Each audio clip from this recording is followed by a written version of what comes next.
தேவன் நம்ம சிறு கூட்டம்னா கூட இந்த சபையை ஒரு நோக்கத்தோடு தேவன் வழிநடத்தி கொண்டிருக்கிறார். ஒரு நோக்கத்தோடு இந்த இடத்துல தேவன் சபையை ஸ்தாபித்திருக்கிறார். இதற்கு நிறைய கரையம் கொடுக்கப்பட்டிருக்கிறது. சும்மா அந்த பில்டிங் வந்துச்சு நம்ம சொல்ல முடியாது. இதுக்காக ஏகப்பட்ட கரையம் கொடுத்திருப்பாங்க. இந்த கரையம் கொடுத்து இவ்வளவு தூரத்துக்கு கொண்டு வந்து உங்களை வைத்து ஆண்டவர் பேசிக் கொண்டிருக்கிறாரா? ஆண்டவருக்கு ஒரு சித்தம் இருக்கிறது. தம்முடைய சொந்த குமாரனை உங்களுக்காக கல்வாரியிலே ஒப்பு கொடுத்து உங்கள் பாவத்திலிருந்து விடுதலையாக்கி உங்களை சேமமா உட்கார வச்சிருக்கிறாரா? there is a purpose. அப்ப என்னுடைய மனக்கண்கள் திறக்கப்படும். சொல்றாரு, நீ பயப்படாத, கவலைப்படாத. சின்ன சின்ன காரியத்துக்காக கவலைப்பட்டு உன்னுடைய வாழ்க்கையை வீணாக்கி கொண்டிருக்காத. இந்த சின்ன சிற்றின்பங்கள், இச்சைகள், என்னன்னா அந்த காலை வீடு, அது இது, எனக்கு பெரிய வீடு இல்லையே, சொந்த வீடு இல்லையே, அல்லது கார் இல்லையே, அது இல்லையே, இது இல்லையே சொல்றதெல்லாம் விட்டுட்டு கர்த்தாவே நீ சொல்ல நான் கேட்கிறேன் ஆண்டவரே, நான் என்ன செய்யணும், எனக்கு உதவி செய்யுங்க ஆண்டவரே. அதை கேட்கணும், அதை கேட்கணும். ஒருவேளை பலவீனமா இருக்கலாம். இந்த பலவீனத்துக்கு மத்தியில ஆண்டவரை தேட ஆரம்பிச்சிட்டீங்கன்னா தேவன் உங்களை எல்லா பலவீனத்திலிருந்து விடுதலை ஆக்கிடுவார். பலவீனம் ஏன் கொள்ளாம இருக்கிறது? ஆண்டவரை தேடுகிற பிரகாரமா நீ தேடலன்னு அர்த்தம். எங்கேயோ ஒரு பிரச்சனை இருக்குது, எங்கேயோ இடிக்குது, எங்கன்னு பார்க்கணும். அதுக்குதான் எல்லா மாசமும் கம்யூனியனுக்கு வருகிறோம். அவனை தன்னைத்தானே சோதித்து அறிந்து, யாரும் சோதிக்கணும் கிடையாது. முழங்கால நின்று ஆண்டவரே எனக்கு உதவி செய்யுங்க, கர்த்தாவே ஆவியானவரே எனக்கு உதவி செய்யுங்கன்னு சொன்னீங்கன்னா என்ன தப்பு பண்ணிருக்கீங்க, எங்க தப்பு பண்ணீங்க, ஆவியானவர் உணர்த்துவார். அப்பவே பரிசுத்த ஆவியானவரால் அவருடைய ரத்தத்தினாலே கழுவி சுத்திகரித்து அந்த பாவ மன்னிப்பை பெற்று நீங்க வரும்போது ஒரு பெரிய பலவானமை மாறிக்கிறீர்கள். காரியம் மாறுதலாய் அமையும். உங்க மூலமா பெரிய அற்புதங்களை, அதிசயங்களை, அடையாளங்களை கர்த்தர் செய்வார். அதுக்கு வயசு, படிப்பு இதெல்லாம் ஒன்றும் தேவையில்லை, ஒன்றும் தேவையில்லை. இந்த 12 பேர் அவங்களுக்கு எந்த குவாலிபிகேஷன் இல்லை. ஆண்டவர் எடுத்து பயன்படுத்தினார்.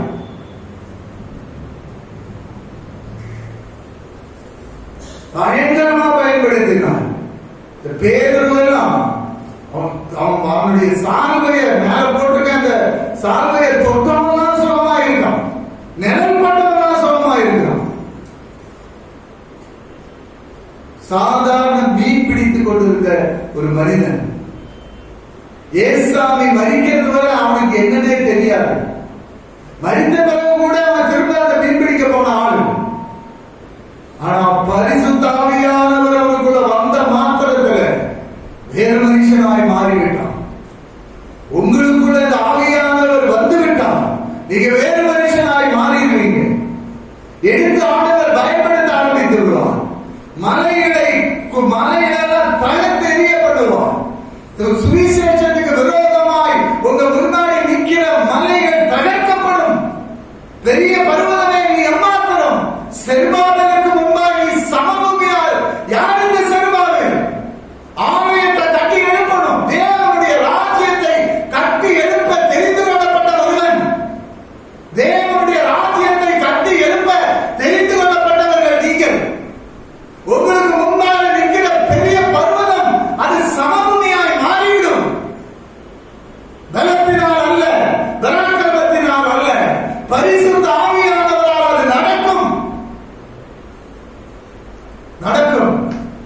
இங்க சொல்றாரு பாருங்க, அடுத்த வசனத்தை வாசிங்க சிஸ்டர்.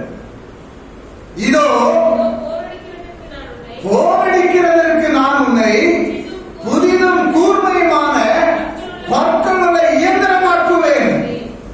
நீ மலைகளை மிதித்து நொறுக்கி குந்துகளை பதிலுக்கு ஒப்பாக்குவார்.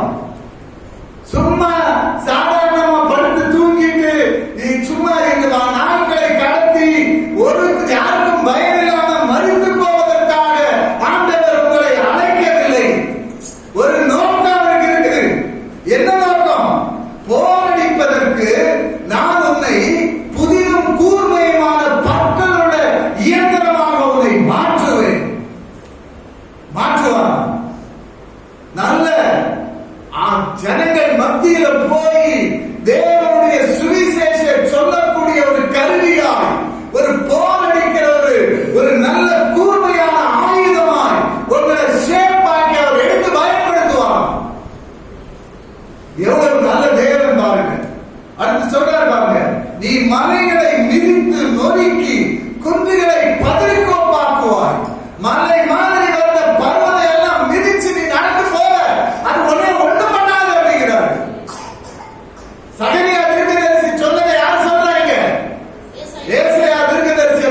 பயன்படுத்துகிறார்.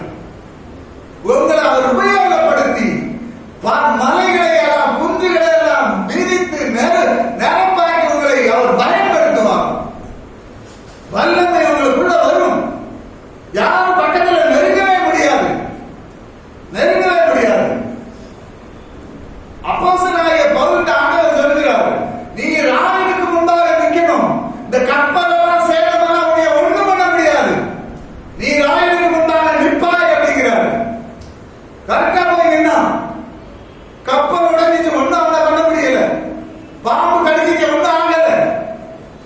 அன்புட்டு கூட அவ்வளவு பேர் வரானுவ, யாரும் அவனை ஒண்ணும் பண்ண முடியல. ராஜாவுக்கு அழைப்ப ராஜாவுக்கு அவன் என்ன கொடுத்தான்? சுவிசேஷத்தை பிரசங்கம் பண்ணணும். ராஜா சொன்னார், கொஞ்சம் குறைவா நீ சொல்லியிருக்க, இல்லைன்னா நானும் உடைய மாதிரி மாறிடுவேன் அப்படிங்கிறார். ஹல்லேலூயா. உங்களை ஆண்டவர் எடுத்து பயன்படுத்துவார்.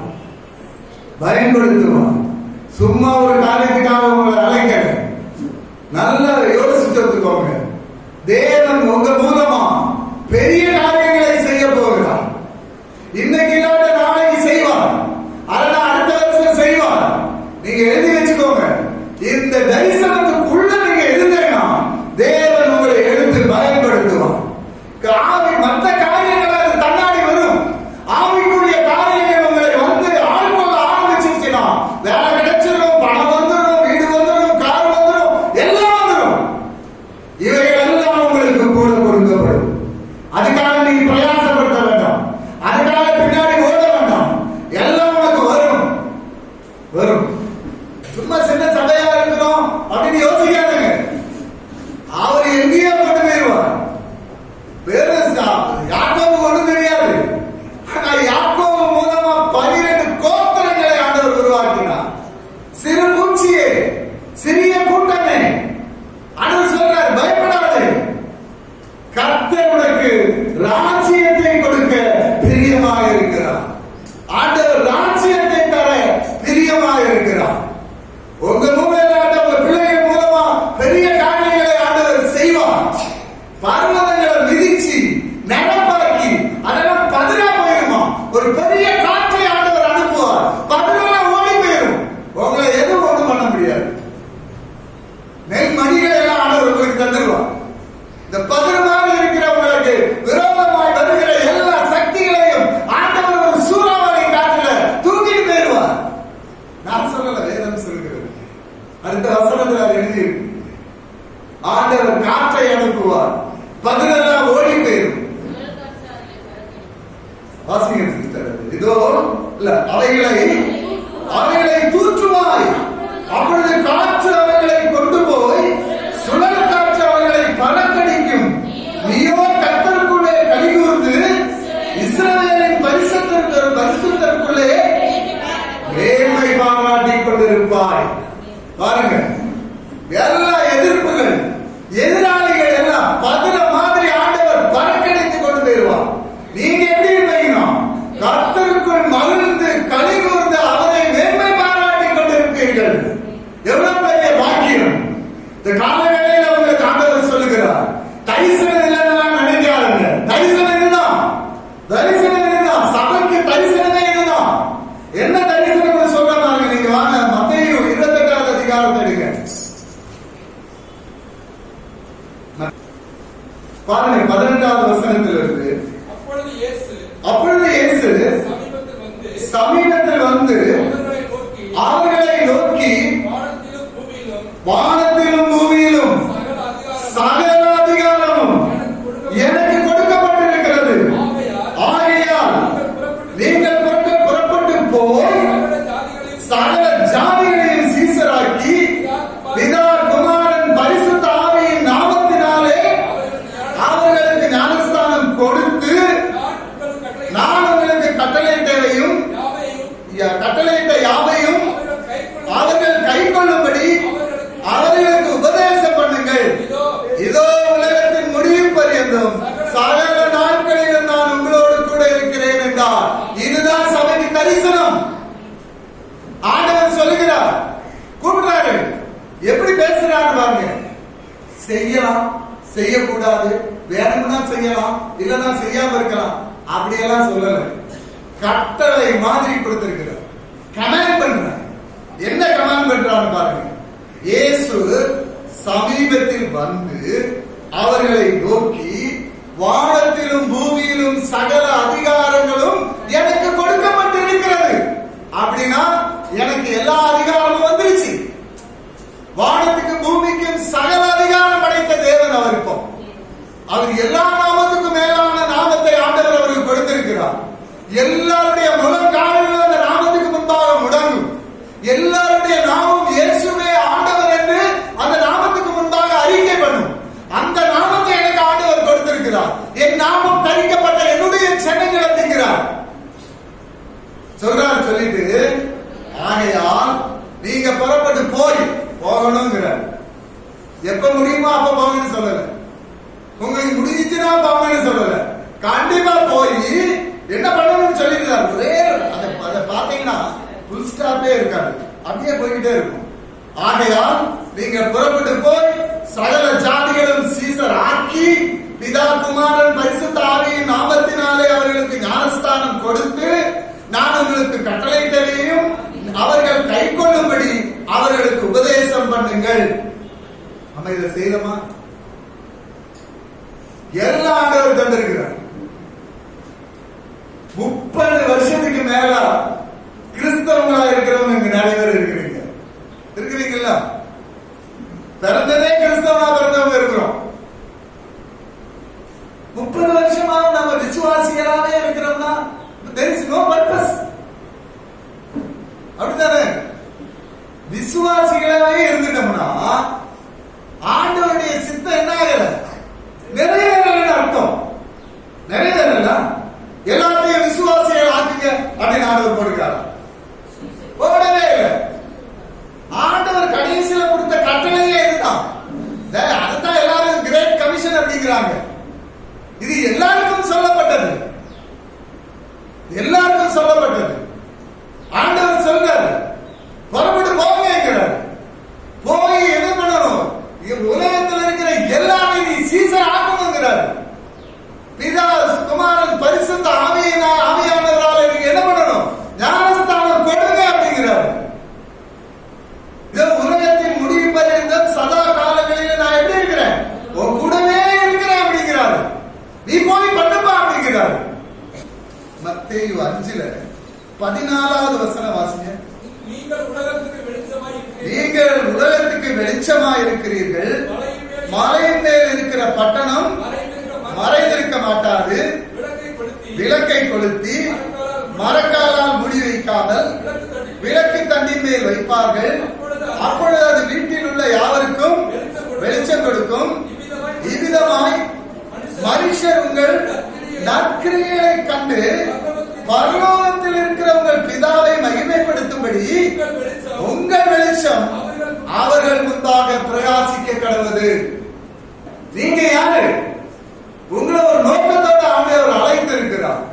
நீங்கள் உலகத்துக்கு வெளிச்சமாயிருக்கிறீர்கள். உலகத்துக்கு நான் வெளிச்சமா மாறணும். அப்பா, என் மூலம் மற்றவங்களுக்கு வெளிச்சம் கிடைக்கணும். வெளிச்சம்னா இப்ப வீட்டுக்குள்ள இந்த சபையில நம்ம வாரம் நைட்ல இருட்டா இருக்குது, சுவிட்ச போட்ட வந்து வெளிச்சம் வந்துருது, ஒரு பிரகாசம், எல்லாரையும் பார்க்க முடியுது, சந்தோஷமா இருக்கிறோம். அதே மாதிரி மற்றவங்க நான் பேசும்போது என் மூலமா அவனுக்கு என்ன வரணும்? ஒரு வெளிச்சம் வர வேண்டும். எனக்குள்ள கிறிஸ்து இருக்கிறானா, எனக்குள்ள ஜீவன் இருக்கிறது. ஒரு ஜீவ ஊற்றி என்னிலிருந்து புறப்பட்டு அவனுக்குள்ளே போகணும். ஜீவ ஊற்றாய் நான் மாறணும். சொல்றாரு பாருங்க, மலையின் மேல் இருக்கிற பட்டணம் மாதிரி நீங்க இருக்கிறீங்க. மலையின் மேல ஒரு பட்டணம் இருந்துச்சுன்னா இங்க இருந்து பார்க்கணும், அந்த பட்டணத்துக்கு பேரை சொல்லி இதுதான் இந்த பட்டணம்னு சொல்லுவோம். உங்களை நீங்க இந்த ஊர்ல இருக்கிறீங்கன்னா, இந்த ஆளுகிட்ட போனீங்கன்னா உங்களுக்கு சுகமாயிடும். இந்த ஆளுகிட்ட போய் ஜெபம் பண்ணீங்கன்னா உங்களுக்கு ஒரு விடுதலை வரும். இந்த இடத்துக்கு போங்க, அவங்க நற்கிரியைகளை செய்வாங்க. சொல்லணும் 4 பேர். சொல்லலையா ஓடி வந்து உங்கள்கிட்ட ஜெபிக்க வரணும். உங்கள்கிட்ட அந்த ஆவி இருக்கணும். பரிசுத்த ஆவியானவருடைய ஒரு கிருபை, ஒரு ஆளுகை, ஒரு அபிஷேகம் உங்க மேல தங்கி இருக்கணும். தங்கி இருக்கணும். மலையின் மேல் இருக்கிற பட்டணத்தை மாதிரி வெளிச்சமாக இருக்கும்படி ஆண்டவர் உங்களை தெரிந்தெடுத்திருக்கிறார். எனக்கு என்ன நோக்கம் ஆண்டவரே, எனக்கு நோக்கமே எனக்கு தெரியலையே, என்ன சிந்தத்துக்காக என்னைய தெரிந்து கொண்டேன்னா ஆண்டவர் சொல்றார், உன்னை இந்த உலகத்துக்கு வெளிச்சமா இருக்க நான் உன்னைய தெரிஞ்சிருக்கேன் அப்படிங்கிறார். அல்லேலூயா. என்னை இந்த உலகத்துக்கு வெளிச்சமா என்ன மாற்றுங்க ஆண்டவரே. ஆண்டவரே என்னை மாற்றுங்க ஆண்டவரே. என்ற குறைவு இருக்கு கர்த்தாவே, ஆனா நீர் குறைவை நிறைவாக்குகிற தேவன். நீர் என்னை என் குறைவுகள் எல்லாம் நிறைவாக்கி என்னை மன்னித்து மறுரூபப்படுத்தி இந்த உலகத்துக்கு என் வெளிச்சமாய் மாற்றும் ஆண்டவரே, மாற்றும் ஆண்டவரே. சொல்றாரு பாருங்க, அடுத்து சொல்றாரு பாருங்க, நீங்கள் இந்த விளக்கை கொளுத்தி மரக்கால்களால் மூடி வைக்காமல் எங்க வைப்பாங்களாம்? விளக்கு தட்டின் மேல் வைப்பார்கள். அப்பொழுது அது வீட்டில் உள்ள யாவருக்கும் வெளிச்சமாய் இருக்கும். இப்ப நான் யோசிக்கணும், ஆண்டவரே நான் ஒரு கிறிஸ்தவனா இருக்கிறேன், எனக்குள்ள பரிசுத்த ஆவியானவரை கொடுத்திருக்கிறீர், நான் ரட்சிக்கப்பட்டிருக்கிறேன், ஞானஸ்தானம் பெற்றிருக்கிறேன். இப்ப நான் என் குடும்பத்துல என் வீட்டில ஒரு வெளிச்சமாய் விளக்கா இருக்க என்னால முடிஞ்சிருக்கிறா? நான் மற்றவனுக்கு விட்டுருங்க. இப்ப நான் என் வீட்டுக்குள்ளேயே நான் வீட்டுக்கு வெளிச்சமாய் வீட்டில் உள்ளவங்களுக்கு நன்மை செய்கிற ஒரு ஆளாய் ஆண்டவரே நீர் என்னை மாற்ற ஆண்டவரே ஜெபிக்கணும். என் குடும்பத்துக்கு நான் வெளிச்சமா இருக்கணும். சும்மா வார்த்தையை கேட்டேன், இந்த காலத்துல கேட்டு இந்த காலத்துல விட்டுட்டேன், அர்த்தமே இல்லை. ஒரு மணி நேரம் பிரசங்கம் பண்ணி வேஸ்ட். வாழ்க்கையில ஒரு மாற்றம் வரணும், வாழ்க்கை மாறணும். என் வாழ்க்கை மாறிச்சுன்னா என் பிள்ளைகள் வாழ்க்கை மாறிடும், என் குடும்பம் மாறிச்சுன்னா பக்கத்து வீட்டுக்காரனுக்கு நான் சாட்சியா மாறிடுவேன். அதான் அடுத்த வசனம். நீங்க ஒண்ணுமே சொல்ல வேண்டாமா, உங்கள் நற்கிரியைகளை பார்த்து பக்கத்தில் இருக்கவங்க கர்த்தரை மகிமைப்படுத்துவாங்களாம். அல்லேலூயா. நீங்க சுவிசேஷம் சொல்ல வேண்டாம், சொன்னாதாங்க உங்களை சண்டைக்கு வராங்க. நீங்க நற்கிரியைகளை செய்யுங்க. அதை பார்த்து அந்த மனிதர்கள் என்ன பண்ணுவாங்களாம்? கர்த்தரை மகிமைப்படுத்துவாங்களாம். அப்படி படுத்தும்படியாக உங்கள் வெளிச்சம் மற்றவர்கள் முன்பாக பிரகாசிக்க கடவுள். அல்லேலூயா. ஆண்டவரே மற்றவங்க முன்னாடி என்ன பிரகாசிக்க பண்ணுங்க ஆண்டவரே. மற்றவங்களுக்கு வெளிச்சமா என்ன மாற்றுங்க ஆண்டவரே. மற்றவங்களுக்கு நற்கிரியை செய்கிற ஒரு ஆளா என்னை மாற்றுங்க ஆண்டவரே. என்னால முடியாதுதான். அதுதான் முதல்ல அந்த வசனத்தை நான் வாசிச்சேன். என்ன வசனம்? பலத்தினாலும் அல்ல பராக்கிரமத்தினாலும் அல்ல, ஆனா கர்த்தரால் கூடும். என்னால முடியாதுப்பா, ஆனா அவரால் முடியும். அதற்குண்டான ஞானத்தையும் அறிவையும் எழுத்தையும் தேவன் எனக்கு தருவார். தாவீதுக்கு கொடுத்தார், தானியேலுக்கு கொடுத்தார். தானியேல் சொல்றான், 10 மடங்கு சமர்த்தம் உள்ளவனாய் தானியேலை மாற்றினான். அந்த தேசத்தில் இருக்கக்கூடிய எல்லாருக்கும் மத்தியில் ஆண்டவர் அவரை அறிவிலும் ஞானத்திலும் எழுத்திலும் 10 மடங்கு சமர்த்தம் உள்ளவனாய் மாற்றினார். உங்களை மாற்றுவார். தானியேலின் தேவனை நாம் ஆராதித்துக் கொண்டிருக்கிறோம். சாதாரண ஒரு ஆள் கிடையாது. என்னை மாற்றுவார், என் பிள்ளைகளை மாற்றுவார். எல்லா இடத்திலையும் சுவிசேஷம் அறிவிக்கப்படணும். உலகமெங்கும் போய் சுவிசேஷத்தை அறிவியுங்கள் அப்படிங்கிறார் ஆண்டவர். அவனுக்கு சொல்லி இவனுக்கு சொல்லணும்னு சொல்லல. 800 கோடி ஜனங்கள் இருக்கிறாங்க, 800 கோடிக்கு சொல்லணும். நான் 800 கோடிக்கு சொல்ல முடியாத ஒரு 8 பேருக்காக சொல்ல எனக்கு உதவி செய்யுங்க ஆண்டவரே. ஜெபம் எசேக்கியா 36 வாங்க, 36ல 37வது வசனம். கர்த்தரே ஆண்டவர் சொல்லுகிறது என்னவென்றால், இஸ்ரவேல் வம்சத்தாருக்காக நான் இதை அனுக்கிரகம் பண்ணும்படி அவர்கள் என்னிடத்தில் விண்ணப்பம் பண்ண வேண்டும். நான் இதை அனுக்கிரகம் பண்ணும்படி, கர்த்தராகிய ஆண்டவர் இதை உங்களுக்கு அனுக்கிரகம் பண்ணும்படி நீங்கள் அவருடைய சமூகத்தில் உட்கார்ந்து என்ன பண்ணணும்? விண்ணப்பம் பண்ணணும். பண்ணுனீங்கன்னா என்ன செய்வாராம்? மந்தை பெருகுகிறது போல அவர் மனிதர்களை சபையிலே பெருக பண்ணுவார். மந்தை பெருகிறது போல என் குடும்பத்திலே மனிதர்களை ஆண்டவர் பெருகப்படுவார். என் குடும்பத்தில் பெருகப்படுகிறாரா எல்லாரும் கிறிஸ்தவனா மாறிடுவாங்க. என் மூலமா தான் ஒரு பெருக்கம் உண்டாகணும். ஏன் மூலமா?